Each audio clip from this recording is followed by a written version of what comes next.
What's going on YouTube? Today we're doing DX1 Liberty Island, which is more towards the City of Challenge. But through the City of Challenge we're going to learn some new things, or for some people we're going to refresh on some, or to brush up on some skills. So basically in this challenge we're required to acquire the user flag and the root flag. But there is a story behind this challenge. The NSF are about to raid Liberty Island to capture the shipment of Ambrosia from UNATCO, the United Nations Anti-Terrorist Coalition. As our top hacker, we needed to gain a foothold on the UNATCO admin network. So we're going to need to gain access to the mainframe maybe, or main computer used to operate the UNATCO admin network. So typically this is a City of Challenge. We're going to hit the challenge first with the nmap scan. So as you can see guys, we have three ports running. Yeah, you can see two, but there's another one. The first one is 80, and there is the main web server running on port 80. And we have, as you can see, a directory /datacubes suggested by the nmap. And again, we have also 5901, which refers to VNC server running on the machine.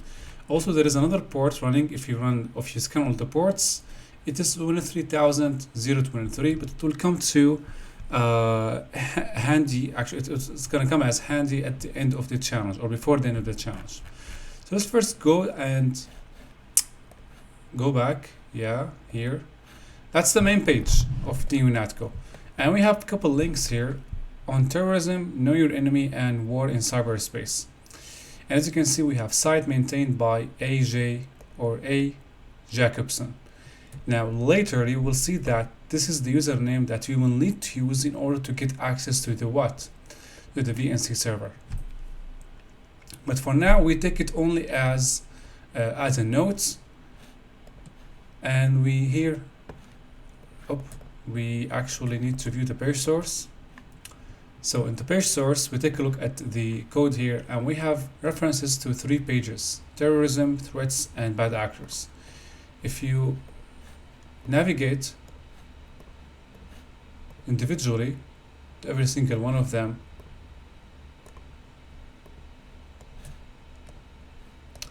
and you have bad actors. Okay, so let's view the page.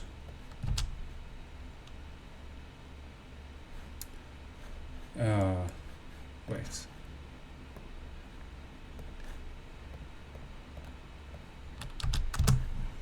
This is the threats page, typically informational page, and this is the terrorism page.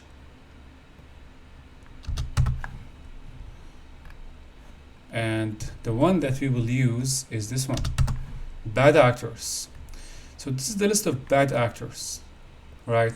It seems like more of a username list. We can use it as a username list for now. As you can see, we have the usernames. Now later you will see that the username that will be used to access the VNC viewer resides in this list. Okay, so this is /bad_actors, and this is the main page. And also, if you remember, the nmap scan revealed another page, DataCubes. So this is the DataCubes page. Now, if you read through the message, Liberty Island datapaths archive, all credentials within should be redacted. So the credentials here are mentioned, but they are redacted. Alert the administrators immediately if any are found that are clear text. Access granted to the personnel with the clearance of domination 5F or higher. Okay, fine. Take a look at the URL. So DataCubes, but when accessed DataCubes, it redirected us to DataCubes/40. So it's very clear, guys, that if we try to increase the numbers here to, let's say here 44, as you can see, you can try to brute force your way starting from 0 until you reach meaningful number that would indicate a sensitive page. It's very clear, guys, from the URL. So what we're gonna do, we need to actually start with 4 zeros all the way up to 99, right? 9999, or maybe 10,000. So it starts here at 4 zeros and ends with 10,000. But we're not gonna do that manually. We're gonna need the magic of Python. So we're gonna switch to desktop and we're going to create some script. Let me call it counter. Why sudo?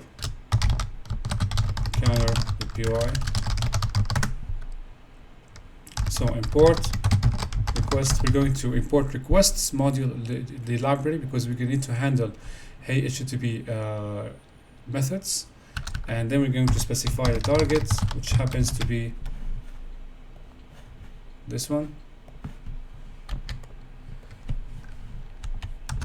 and then we start the for loop. It's clear we need the for loop to handle the iterations of the numbers in the URL. So for I, and we're going to use the range, and the range will start from 0 until 10,000. Why 10,000? If you go back again, you see we have 4 zeros. The maximum number is 9999, right? So we write here 10,000. It's not gonna hit 10,000, it's gonna hit 9999. Okay, and we use the indentation r equal requests. Now we start to handle the the output of every single iteration. Okay, so we're going to use requests.get f http, and here we put the targets. So we're going to use the value of the target. We put it between curly braces slash data cubes slash, and here we need to use the iterations. So first we start with double quotes and then we're going to need to format the numbers here. So format I, okay, and we're going to use these 4 digits, and then again after we get the response we're going to use now if the status code equal 200, right? What we're doing here, we're actually going through the output of every single iteration, right? If the output we get equal, or the status code of the output equals to 200, it means that there is a page, right? We're going to need to see what is that page. So we're going to use print. One indentation for if, for, and another indentation for if now. Print format. So print what? We need to print the number, okay, or the iteration that has yielded the status code 200, right? In addition to the contents of the page on a separate line, maybe /n. Where is it? Okay. So how to retrieve the content of the page? We're going to use r.text method to retrieve the contents of the page. So that's the Python script. No need to use curly braces since we only have one line. All right, and if here, let's check more. I in range. Okay, let's see now. So counter py.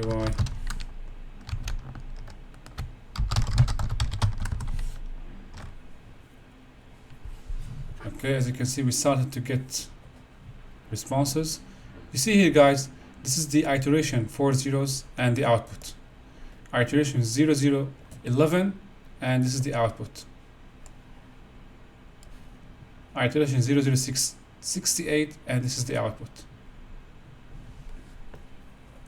So if we try now some of these live, say 00111, yeah, that's right. Attention, night shift, van, VN, camera system login, same as old login. And again, guys, the credentials are redacted, so we cannot see them here. So let's see, 0103, change government password to, again, credentials are redacted. If they weren't redacted, we would have been able to read them and hence figure out what to do with them. 0233, and we have these. So we're gonna leave all of this running until we hit the jackpot. But we're not gonna wait for this to finish because, yeah, so it finished. That's the iteration we need, 0451. 04. Of course, you ask me how do I know, because I did this before I shoot the video. So, brother, I have set up VNC on this machine under Jacobson's account. We don't know his loyalty, but should assume hostile. Problem is, he's good, no doubt he will find it a hasty defense. But since we won't be here long, it should work. The VNC login is the following message. Here you go. Smash the taste hmagged with my username. So the username here is Jacob. No, sorry. My username refers to something else. We'll find out later. From the bad actors list. So we're going to go to the bad actors list here. Find the username and hmag, right? The username with the smash the taste, and use MD5 for the hmag hashing algorithm. The hmag is an encryption algorithm, right? It uses hashing as well. So basically, for hmag, we're going to use MD5 as the hashing algorithm. Okay, what the parameters are: the smash the taste and the username. What's the username? The first 8 characters of the final hash is the VNC password. The first 8 characters of the final hash. Okay, great. And this is JL. JL is the username. If you go to the back actors list and look for these initials, as you can see, we start here, JA, JH, JL. As you can see, this username matches the initials JL, which is actually J or Jacobson. So now we go to Cyber Chef. We put here the username as the key, right? So smash the taste hmagged with my username. My username, okay, using hmag and algorithm with MD5. The input is smash the taste hmagged with my username using MD5, and remember to put the output using UTF-8, and this is the password. So this is the VNC password, and this is the username. So as you can see, guys, we got everything we need now to log into the VNC viewer and establish the foothold or the first access to the machine. Now, if you listen carefully to what we did, as you saw, guys, we didn't do anything difficult. We just did some navigation on the pages, and the only thing, guys, that was somewhat not that easy, let me say, we created the Python script just to iterate the navigation through these pages here. But everything was revealed. Everything was ready for us to log into the VNC server. So for now, consider yourself you did not do anything. So now let's log into the VNC server. Relaunch Termina one more time.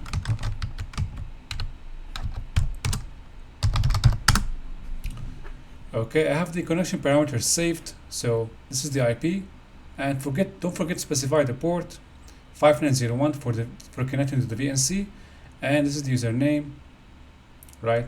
And this is the password. The password is taken from here.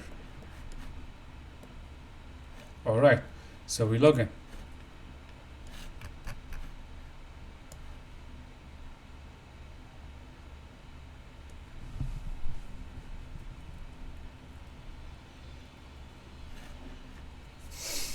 All right, let me close these.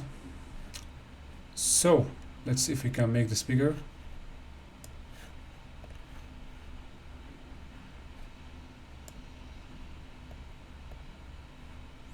Yeah, not bad. Okay, this is the desktop of the UNATCO admin network main server.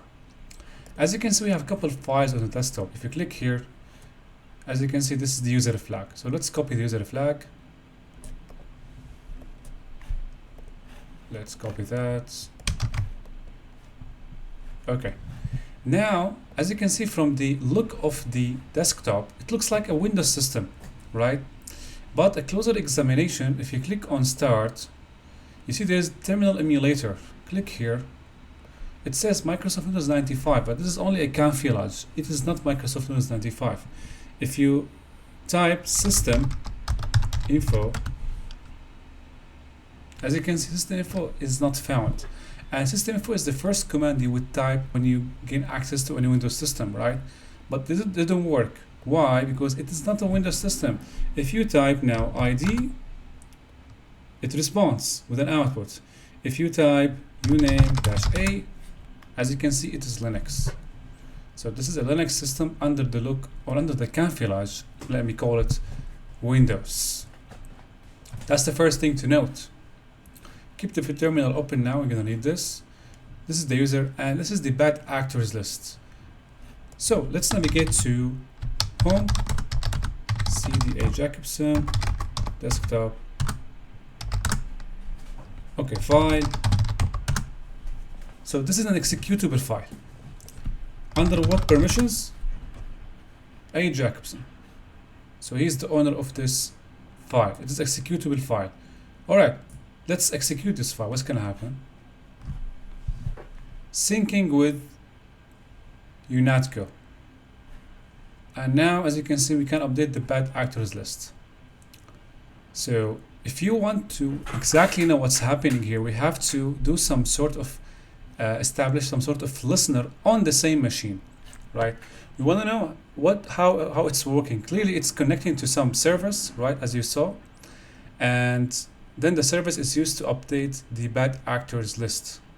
So to be able to listen on the communications between the application and the server, we're going to establish a netcat listener. So we're going to use proxy export HTTP under proxy. Why is HTTP? Because it's communicating with an HTTP server running on some port. Listen on local host 4444. What's going to happen here is all the communications happening on this machine through the protocol HTTP will be proxied through 4444. That's how we're going to be able to listen on the communications. nc.lvp now 4444.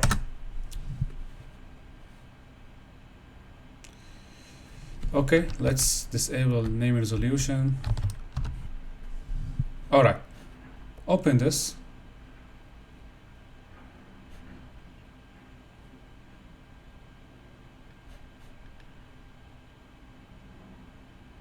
Let's see here.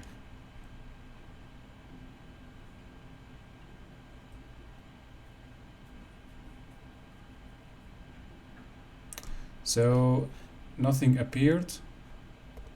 Let's close this one. Close this one. And maybe on a separate terminal or separate, yes, I'm going to execute bad actors.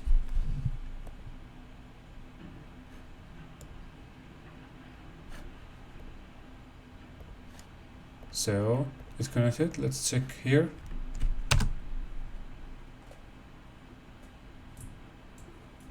Okay, we haven't received anything. Let's check what's wrong. Close this one.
خلاص.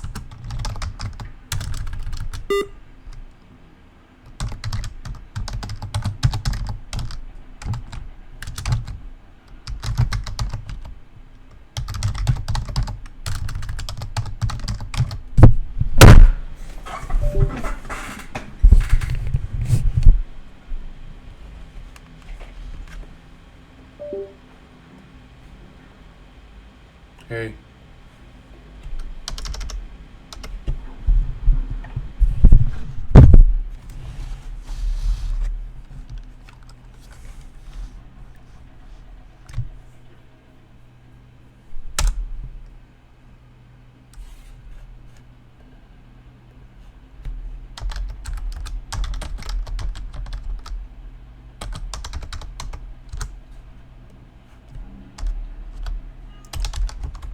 Okay, execute now.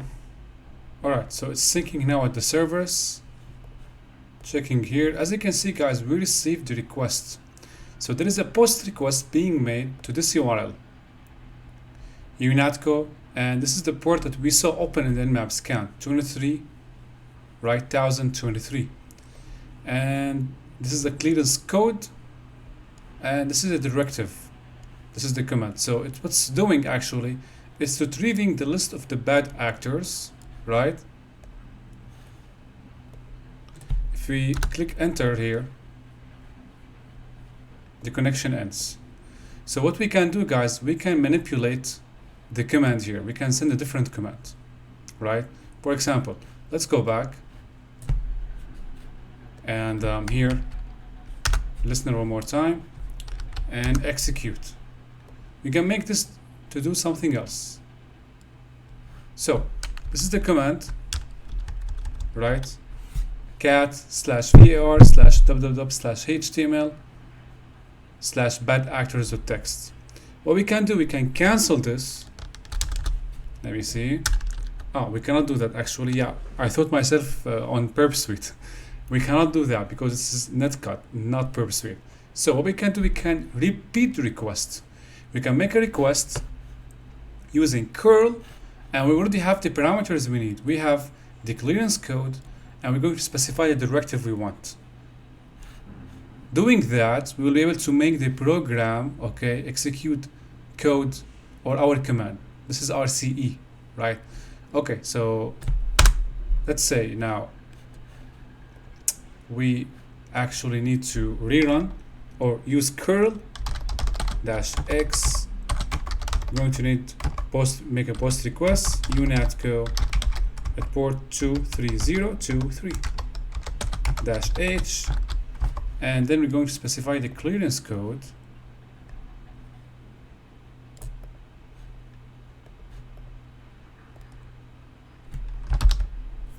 Right, -- data, now specifying the directive. So directive equal say ID. What are we doing here? We just replaced the old command here with our command. See if it's gonna be able to make that post request. So execute, and as you can see, the ID is root.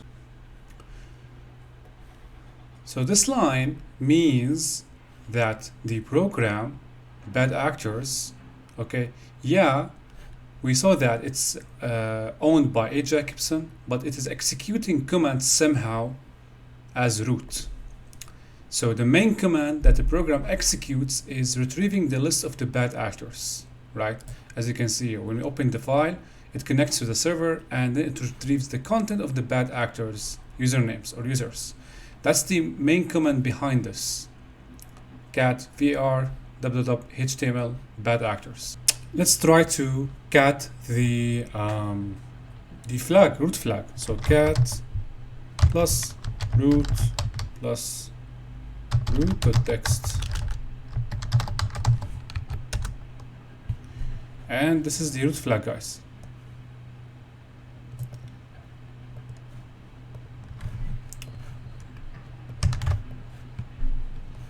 So there you go.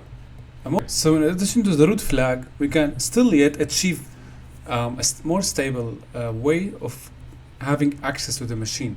So instead of just catting the flag, right? So maybe we can create a new version of the bin bash, give it the suit bit, right? And then we're going to be able to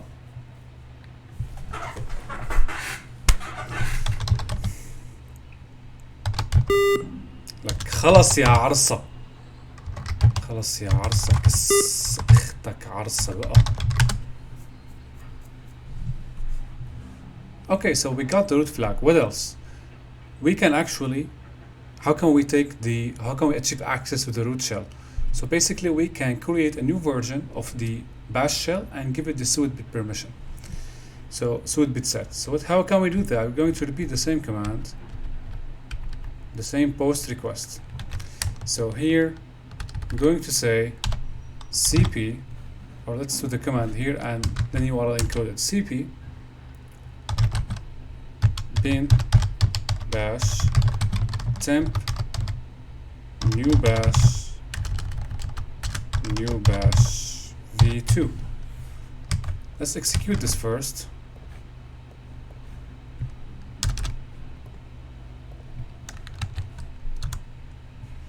ls-la temp. So we have a new bash v2. Never mind this one. 3. So v2 has been created. Now we need to give it the sudo bit set. So again, we're going to cyber chef here and instead cmod plus s temp new bash v2.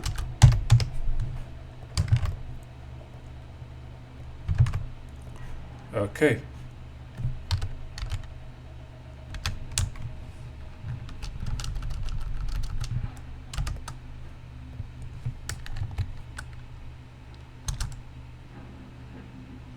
And we have an exit status 1. Let's take a look again. More meaningful method than characters is we assign numbers to the permissions. So the sudo bit set corresponds to 4, right?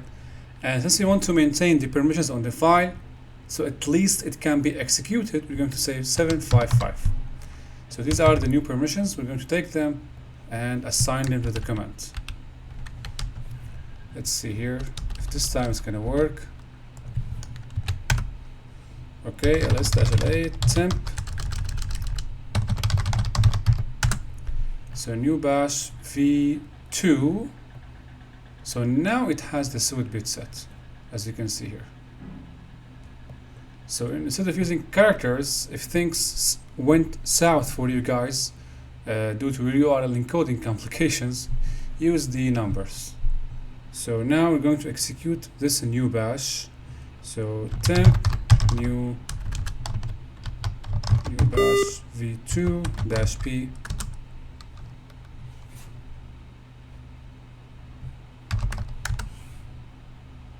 And as you can see now the UID is root. If we try to navigate to root,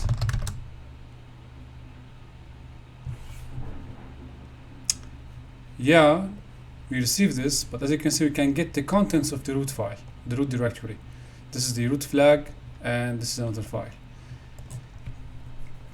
What else can we do? Let's say we want to have the shell back to my machine.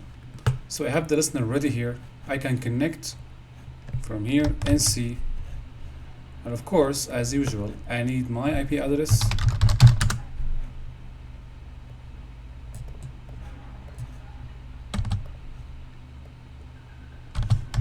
5-E being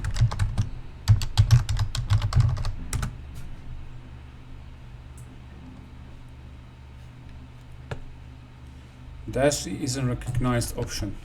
How about this? Only this.